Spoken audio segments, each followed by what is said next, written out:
Salut à tous, c'est BizBiz. Alors aujourd'hui l'épisode 989 du Zap Image. On commence directement avec l'énorme choc hier du côté de l'Angleterre. C'était l'équipe de Arsenal qui jouait contre l'équipe de Chelsea, donc deux clubs voisins. Et c'est les Blues de Chelsea qui sont venus s'imposer 2-1 du côté de Arsenal. Pourtant Arsenal menait 1-0 grâce à Pierre-Emerick Aubameyang jusqu'à la 82e minute. Mais comme d'habitude, la défense de Arsenal a complètement cédé. Vu qu'en l'espace de 5 minutes, donc ils se sont pris deux buts. Un but de Jorginho et un but de Abraham. Donc nouvelle victoire pour les Blues. Et surtout Arsenal, c'est très compliqué actuellement. Ils pointent quand même à la 12e place du classement. Ensuite on revient sur le joueur en forme cette année côté Gunners. Donc il y en a quand même quelques-uns qui sortent du lot malgré la défense catastrophique de Arsenal. C'est l'attaquant gabonais Pierre-Emerick Aubameyang, buteur hier contre l'équipe de Chelsea. C'est quand même 89 matchs, 56 buts et 13 passes D pour l'ancien attaquant de Dortmund. Mais le problème pour Arsenal, c'est qu'il risque de perdre son attaquant vedette. Parce que je pense que l'année prochaine, il n'y aura aucune Coupe d'Europe pour les Gunners. Donc c'est aucune Coupe d'Europe. Je pense que le Gabonais quittera le club l'été prochain. Et pour finir avec cette équipe de Arsenal, donc ils ont pris seulement 8 points lors de leurs 10 derniers matchs de Première Ligue. 8 points sur 30 possibles. C'est catastrophique cette année, malgré l'arrivée de Mikel Arteta. C'est comme d'habitude, c'est désillusion sur désillusion pour le club des Gunners. Ensuite les gars, on va parler d'une autre équipe aussi qui jouait son dernier match en 2019. C'est l'équipe de Manchester City hier qui joue contre le promu Sheffield United. Et pour finir cette année 2019, c'est une victoire pour City qui se sont imposés 2-0. Agüero et Kevin De Bruyne ont été buteurs. Ensuite on revient sur l'entraîneur de City. Pep Guardiola est devenu hier l'entraîneur le plus rapide de l'histoire à atteindre la barre des 100 victoires en Première Ligue. Donc il lui a fallu 134 matchs pour atteindre 100 victoires en Première Ligue. Donc il détrône ainsi José Mourinho à qui il avait fallu 142 matchs pour atteindre ce total. On peut voir le top 6. En troisième position, c'est Jürgen Klopp. Donc il lui a fallu 159 matchs avec l'équipe de Liverpool pour atteindre 100 victoires. Donc c'est cette année aussi qu'il a eu ce record, Jürgen Klopp. Donc félicitations à l'entraîneur espagnol Pep Guardiola pour ce record. Et pour finir avec Guardiola, donc il parle des objectifs de Manchester City cette année en Première Ligue. Donc il dit l'avantage de Liverpool est trop grand. Il n'est pas réaliste de penser à eux. Nous devons maintenant penser à Leicester et récupérer la deuxième place. Je connais la qualité de mon équipe, mais c'est la situation. Il sait qu'il a l'une des équipes les plus fortes d'Angleterre, mais cette année, voilà, on sait que le titre sera pour l'équipe de Liverpool. Donc l'objectif de City cette année, c'est d'essayer d'accrocher cette deuxième place. Ce serait très bien de terminer deuxième. Donc actuellement, ils sont en troisième position. Ils ont un point de retard par rapport à l'équipe de Leicester. Ensuite, cette fois-ci, on va parler de l'équipe de Liverpool qui termine cette année 2019 avec une victoire. Donc ils jouent contre Wolverhampton, l'équipe qui a battu City il y a quelques jours. Donc victoire seulement 1-0 pour Liverpool, mais victoire au bout. Donc c'est Sadio Mané qui a inscrit l'unique but de la rencontre. Donc Liverpool compte quand même 13 points d'avance sur l'équipe de Leicester, actuellement en deuxième position. N'oubliez pas que Liverpool a un match en retard. Ensuite on revient sur Mané, franchit la barre des 10 buts inscrits en Première Ligue pour la 6e saison consécutive. Donc félicitations aux Sénégalais depuis la saison 2014-2015. Chaque année de Première Ligue, il marque minimum 10 buts, dont 22 l'année dernière. Voilà, la saison dernière, il avait terminé co-meilleur buteur de Première Ligue avec Aubameyang et Mohamed Salah. Donc déjà 10 buts cette saison pour le Sénégalais.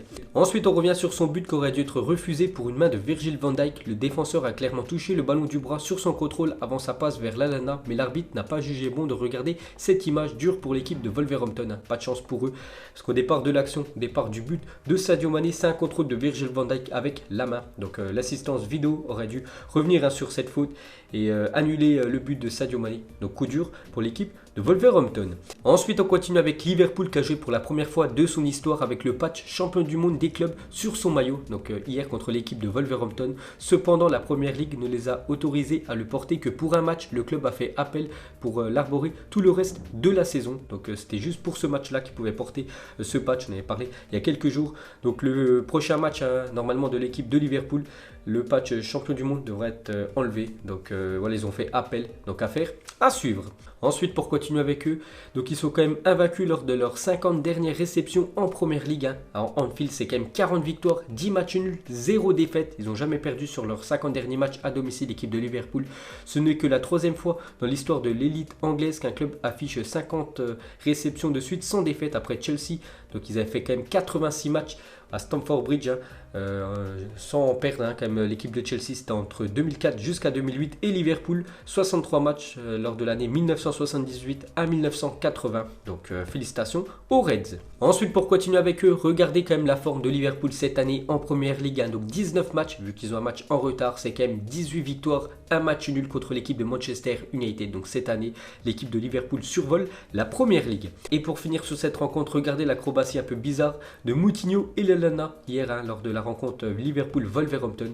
Acrobatie un peu chelou. Et pour finir avec le championnat anglais, un petit coup d'œil au classement. Donc c'est le dernier classement en 2019, hein, vu que la prochaine journée de Première Ligue aura lieu le 1er janvier 2020. Donc Liverpool a 13 points d'avance sur son dauphin de Leicester. Et Liverpool a un match en retard. Donc Manchester City 41 points. Donc un point de retard sur l'équipe de Leicester. Manchester est bien revenu, hein, vu que les 2 derniers matchs, 2 victoires pour l'équipe de United. Hein. On peut voir que Arsenal, hein, sont très loin. Ils sont quand même 12e du classement avec seulement 24 points pris sur cette année. Ensuite, on reste en Angleterre. On va parler du championnat de Championship. Donc c'est la 2e division anglaise et c'est aussi le Boxing Day actuellement. Et regardez le match entre Birmingham et Leeds United. Leeds United est entraîné actuellement par Marcelo Bielsa. Regardez ce match fou, ce scénario complètement cinglé. Et à la fin du compte, hein, c'est Leeds United qui s'est imposé 5-4 du côté de Birmingham. Et l'équipe de Marcelo Bielsa est actuellement premier du classement.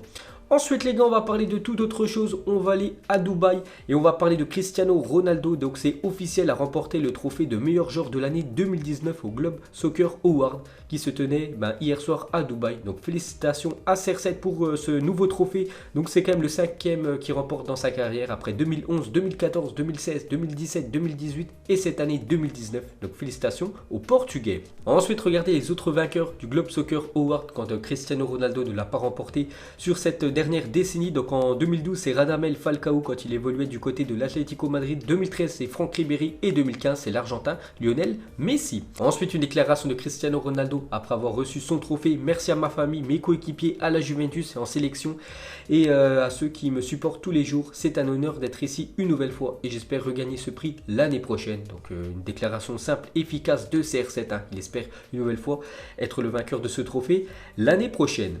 Ensuite, pour continuer avec eux, donc on peut voir que sur cette année 2020, donc Cristiano Ronaldo va changer de coupe de cheveux parce qu'actuellement, on peut voir qu'il a fait une petite queue de cheval derrière, hein. Donc depuis quelques temps, il mettait déjà un serre-tête lors des matchs. Donc il se laisse pousser les cheveux à Cristiano Ronaldo. Donc on verra ce que ça va donner dans quelques mois. Et pour finir avec lui, donc il a aussi dit: les chiffres ne trompent pas, j'ai gagné en Angleterre, en Espagne et en Italie. Si je devais aller dans une autre ligue, je gagnerais également. Lorsque vous êtes un champion, vous gagnez toujours, hein. Donc voilà ce qu'a dit Cristiano Ronaldo, même s'il irait du côté de la Ligue 1 ou même du côté du championnat allemand. C'est les 2 championnats qu'il n'a pas fait dans le top 5 européen. Il gagnerait toujours un Cristiano Ronaldo vu que c'est un champion. Ensuite, on continue avec cette cérémonie des Globe Soccer Awards. On peut voir que Hakimi a été élu meilleur jeune joueur arabe de l'année. Donc félicitations aux Marocains pour ce trophée. Cette fois-ci, on peut voir que Alisson Becker a reçu le trophée, hein, du meilleur gardien Globe Soccer Award, hein. Donc félicitations aux gardiens brésiliens. Cette fois-ci, le meilleur coach de l'année. Donc c'est Jürgen Klopp, hein, sans surprise, hein. C'est vrai qu'il a été monstrueux avec son équipe de Liverpool et la meilleure équipe, hein, sans surprise, c'est l'équipe de Liverpool. Ensuite officiel, avec 48 buts marqués en 2019, Robert Lewandowski est le meilleur buteur toute compétition confondue lors de l'année civile. Donc de janvier jusqu'à décembre, le meilleur buteur cette année, c'est officiel, hein, vu qu'il n'y a plus de matchs dans les grands championnats, vu que la prochaine journée en Première Ligue, hein, vu que c'est le Boxing Day, ça sera en 2020. Donc c'est Robert Lewandowski avec 48 buts marqués, hein. Donc félicitations aux Polonais. Donc il devance Messi en 2e position, 45 buts, hein, sur cette année 2019. Kylian Mbappé, 41 buts. Et on peut voir que Benzema est très bien classé et Sterling, hein, avec 35 buts. Ensuite, on revient sur Karim Benzema. On peut voir que le Real Madrid souhaiterait offrir une prolongation à Karim Benzema jusqu'en 2023. Donc on peut voir que ça fait la une aujourd'hui du journal AS. Benzema, objectif prolongation. Aujourd'hui, en une du journal AS en Espagne, le Real Madrid et le Français de 32 ans, dont le contrat prend fin en 2021, veulent prolonger de 2 saisons supplémentaires. On peut voir un petit article aussi où c'est marqué: le PSG est à l'affût concernant sa situation. Donc le PSG a un œil, hein, sur Karim Benzema. Mais bon, je pense quand même que Benzema terminera sa carrière soit du côté du Real Madrid ou peut-être, hein, pourquoi pas un retour du côté de Lyon, mais ça m'étonnerait quand même qu'il vienne du côté du Paris Saint-Germain. Mais le PSG quand même suit sa situation de très près, hein. Donc c'est quand même marqué sur la 1 de As, hein, que le PSG suit Karim Benzema. Mais bon, ça reste quand même très compliqué. Ensuite, on va parler d'un transfert officiel. Ça s'est fait hier. Donc, Erling Haaland s'engage jusqu'en 2024 au Borussia Dortmund. On sait que Dortmund adore acheter des joueurs jeunes, pas chers. Là, je pense à Ousmane Dembélé, Jadon Sancho et les revendre très cher quelques années plus tard. Cette fois-ci, ils ont misé sur la pépite norvégienne Haaland, hein, qui a marqué beaucoup de buts avec son équipe autrichienne de Salzbourg. Donc, c'est officiel, hein, il s'engage avec le club allemand. Donc, une déclaration de Zorc, donc c'est le directeur sportif de Dortmund. Nous pouvons nous attendre à un attaquant ambitieux, athlétique et physiquement fort, avec un instinct du but et une vitesse impressionnante que nous aimerions développer davantage à Dortmund, hein, comme j'ai dit. Voilà, le développer et bien sûr le revendre quelques années plus tard très cher. Donc c'est un transfert, on peut voir, estimé aux alentours des 20 millions d'euros. Donc Haaland a seulement 19 ans, donc c'est quand même un beau coup réalisé par l'équipe de Dortmund, surtout si Haaland confirme année après année que c'est un très grand attaquant. Donc il pourrait vraiment faire une plus-value énorme à l'équipe de Dortmund. Donc ses stats quand même cette saison, n'oubliez pas, c'est 22 matchs avec l'équipe de Salzbourg, 28 buts marqués. Donc il n'y a pas que des buts inscrits dans le championnat autrichien, il y a aussi pas mal de buts en Ligue des Champions. Je crois qu'il a inscrit 8 buts cette année en Champions League.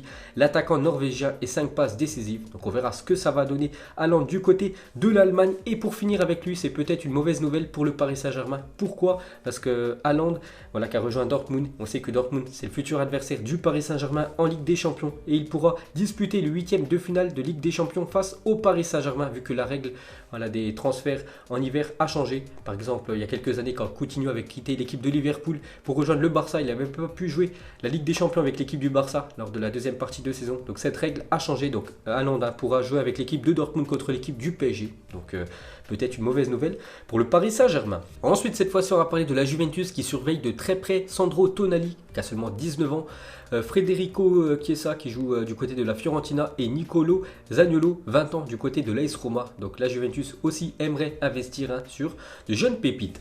Ensuite, selon Foot Mercato, l'AS Monaco et Everton s'intéressent à l'ancien niçois Jean-Michel Seri, 28 ans. Pour rappel, l'international ivoirien est prêté par Fulham à Galatasaray, donc il devrait certainement revenir, hein, de son prêt du côté de Fulham, hein, qui joue actuellement en Championship. Et on peut voir que Monaco et Everton est sur le coup. Ensuite, regardez le 11 de rêve de Nabil Fekir qui a dévoilé ça hier à Téléfoot. Donc du lourd, hein, quand même dans son équipe de rêve avec du Ronaldo et Cristiano Ronaldo en attaque, Zidane, mais aussi Lionel Messi, Xavi et Iniesta en numéro 6. Ferland Mendy, peut-être une surprise à un côté gauche, hein, j'aurais plus pensé à un Roberto Carlos, hein, qui a été énorme il y a quelques années. Ramos, Nesta, Alves et aussi Neuer, une grosse équipe de rêve, hein, pour Nabil Fekir. Et pour finir ce zappimage, les gars, pas de question de fin, juste une stat incroyable avec l'équipe du Real Madrid et l'équipe du Barça. Donc le nombre de buts marqués par le Real Madrid et le Barça depuis la création de la Liga. Donc il y a pas mal d'années, hein. Donc le Real Madrid en tout c'est 6137 buts et le FC Barcelone c'est 6136 buts. Donc il y a un but d'écart entre les deux grosses formations espagnoles, hein, depuis la création de la Liga. Donc meilleur buteur de l'histoire du Real Madrid en Liga c'est Ronaldo, 311 buts. Et côté Barça, 432 buts, hein, en Liga pour l'Argentin Lionel Messi. Donc une stat incroyable entre le Real et le FC Barcelone. Donc voilà les gars, la fin de ce zappimage 989. Donc si ça vous a plu, un petit like et je vous ferai l'épisode 990 demain. Donc moi je vous laisse et je vous dis à la prochaine comme d'habitude. Ciao à tous.